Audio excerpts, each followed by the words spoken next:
अब छत्तीसगढ़ से नहीं भाग पाएंगे नक्सली। ऐसी व्यवस्था कर दी गई है कि अब छत्तीसगढ़ से नक्सली अगर भागने की सोचें तो भाग नहीं सकते। क्यों नहीं भाग सकते? क्यों नहीं भाग सकते? क्योंकि तेलंगाना से स्वर जो सुनाई दे रहा है, आप सुन रहे हैं ना। कमेटी बनाई जा रही है तेलंगाना में बात करने के लिए। पूर्व मुख्यमंत्री क्या कह रहे हैं कि इसको रोकना चाहिए, कगारा ऑपरेशन को रोकना चाहिए। नक्सलियों का अंतर्राज्यीय कनेक्शन टूट गया है। जवानों ने छत्तीसगढ़ और महाराष्ट्र बॉर्डर के अंतिम छोर पर कैंप खोल दिया है। जो क्षेत्र नक्सल गतिविधि का सबसे बड़ा सेंटर था, वहां अब जवानों का कब्जा हो गया है। मतलब नक्सलियों के गढ़ में घुसकर जवान अब नक्सलियों के खिलाफ अभियान चलाएंगे। सीमावर्ती इलाकों में कैंप खुलने से क्या क्या फायदा होने वाला है जानते हैं? नहीं जानते? आज इसी पर विस्तार से बात होगी। नारायणपुर जिले के नेलांगुर में सुरक्षा बलों का नया कैंप खुल गया है। नेलांगुर छत्तीसगढ़ का आखिरी गांव है, जिसके बाद महाराष्ट्र की सीमा शुरू हो जाती है। आज़ादी के बाद यहां पहली बार सुरक्षा बल के जवान पहुंचे। ये पूरा क्षेत्र नक्सलियों का सुरक्षित ठिकाना हुआ करता था, जहां नक्सली वॉर रूम बनाकर नक्सल घटनाओं की प्लानिंग करते थे और नई भर्ती करके ट्रेनिंग भी देते थे, यही ट्रेनिंग देते थे। लेकिन नया कैंप खुलने से नेलांगुर का क्षेत्र नक्सलियों के चुंगल से मुक्त हो गया, जिसके चलते अब यहाँ के लोगों को लाल आतंक के दहशत में नहीं जीना पड़ेगा। इससे जुड़ी हमारे सहयोगी नावेंद्र नागवंशी ने एक रिपोर्ट भेजी है, पहले वो देखिए, फिर विस्तार से बात करें।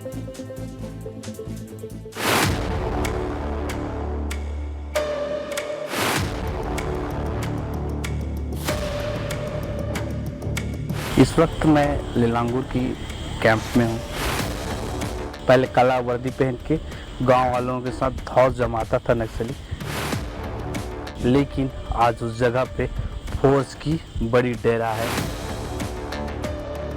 ये रास्ता जहाँ पर पहुँचना अपने आप में एक चुनौतीपूर्वक था। इस जगह पहुँचने के लिए कितनी डीआरजी की खून जली और कितने शहीद हुए।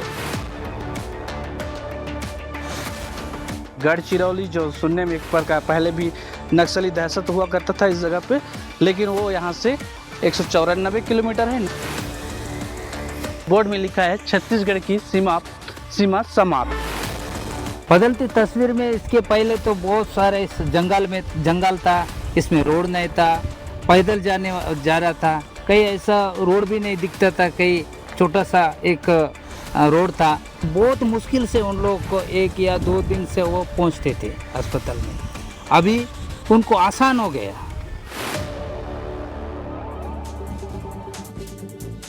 नक्सलियों के दहशत के चलते लोगों को स्वास्थ्य, शिक्षा और सरकारी योजनाओं का लाभ नहीं मिल पाता था, लेकिन कैंप खुलने के बाद अब यहाँ सड़क बनाई जा रही है और सरकारी योजनाओं का लाभ भी पहुँचाया जा रहा है। इसको लेकर क्या कह रहे हैं आईटीबीपी के कमांडेंट ऑफिसर प्रकाश झा, सुनिए। गाँव वाल में बहुत ही हर्ष का माहौल है।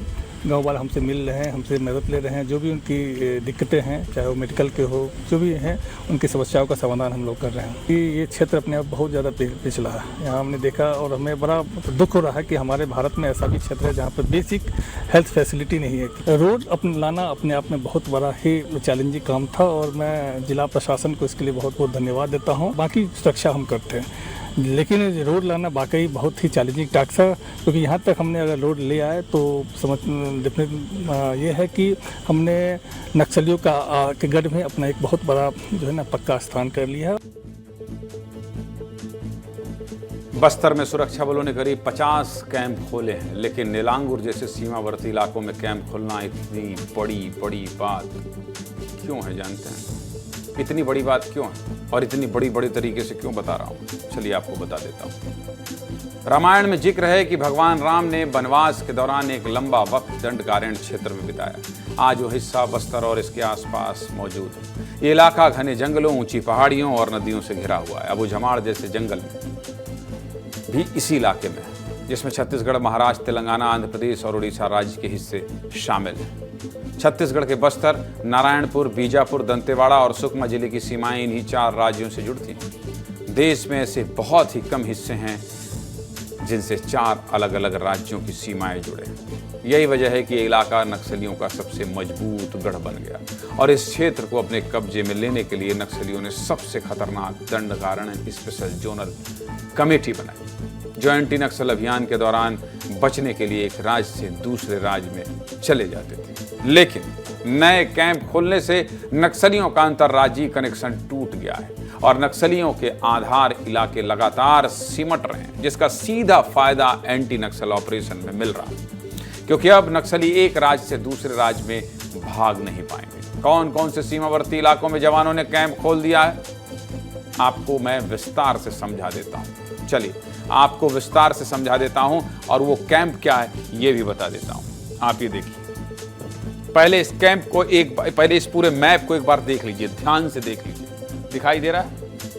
अब मैं आपको बता रहा हूं कि कैसे, अब ये पूरा आप एक बार ध्यान से देख लीजिए, क्योंकि मेरी आदत है मैं जब तक पूरी खबर को आपको तह तक ना समझा दूं, आपके जहन में न डाल दूं कि कहां से कैसे नक्सलियों की घेराबंदी हुई है, इस पूरे इलाके को आप ध्यान से देख लीजिए। इस पूरे इलाके नीलांगुर जिसकी मैं बात कर रहा हूं, आप ये देखिए, और यहां पर ये कैंप है, महाराष्ट्र की सीमा यहां से लगती है, ये देखिए। फिर क्या है, मट्टी मरका, यहां आप आएंगे, यहां कैंप है। ये जवानों का मूवमेंट आप देख रहे हैं, ये जवान आपको दिखाई दे रहे हैं, ये पूरा बॉर्डर, ये है छत्तीसगढ़। अब यहां से ये भागना चाहेंगे तो कहां से भागेंगे? फिर देखिए पुजारी कांकेर में कैंप है, मरईगुड़ा में कैंप है। इस तरफ अगर ये उड़ीसा भागना चाहें तो मणिकोंटा में कैंप है, नहीं जा सकते। और इधर चादा मेटा है, इधर ये जो उड़ीसा का बॉर्डर है यहां भी ये नहीं जा सकते। मतलब उड़ीसा नहीं जा सकते, तेलंगाना नहीं जा सकते, महाराष्ट्र नहीं जा सकते, और यहां घिरे हैं, यहां घिरे हैं। मतलब नक्सली पूरी तरह से घिर गए, पूरी तरह से घिर गए। इस पूरे मामले पर नक्सल डीजी ऑपरेशन रहे पूर्व आर.के. विज क्या कह रहे हैं, सुन लीजिए। बटालियन से लगातार, चाहे वो छत्तीसगढ़ की आम पुलिस हो, सीएपीएफ बनी हो, जो छत्तीसगढ़ बना था तो 7 बटालियन थी, आज 22 बटालियन छत्तीसगढ़ की अपनी है। अपना दूसरा थानों का बल बड़ा है, थानों की संख्या बड़ी है, चाहे वो बस्तर के इलाका हो, दूसरों में भी बड़ी है, लेकिन बस्तर के इलाकों में हमेशा प्रायोरिटी दी जाती रही है। जो केंद्र के बल हैं वो लगातार अंदर बढ़ रहे हैं। तो बलों के आगे बढ़ने से जो सिक्योरिटी इंफ्रास्ट्रक्चर में बढ़ोतरी हुई, सुरक्षा के प्रबंध हुए, तो उससे माओवादियों को पीछे हटना पड़ा। जो इलाका उनके प्रभाव का था वो पुलिस के शासन के प्रभाव में आने लगा। नीलांगुर कैंप एंटी नक्सल ऑपरेशन में मील का पत्थर साबित होगा, यकीन मानिए। और अगर नहीं मानेंगे तो मैं कहां चलूंगा?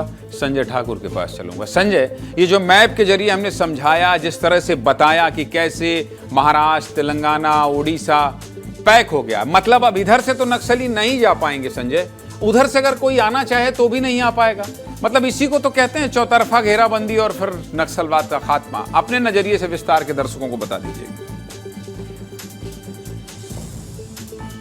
बिल्कुल, देखिए चौतरफा घेराबंदी है और इस खबर को दिखाना इसलिए जरूरी था क्योंकि जब कर्रेगुट्टा में एक लंबा इनकाउंटर चल रहा है, सबसे बड़ा ऑपरेशन चल रहा है, तो लोग ये सवाल ही पूछ रहे हैं कि आखिर इतना लंबा वक्त क्यों लग रहा है।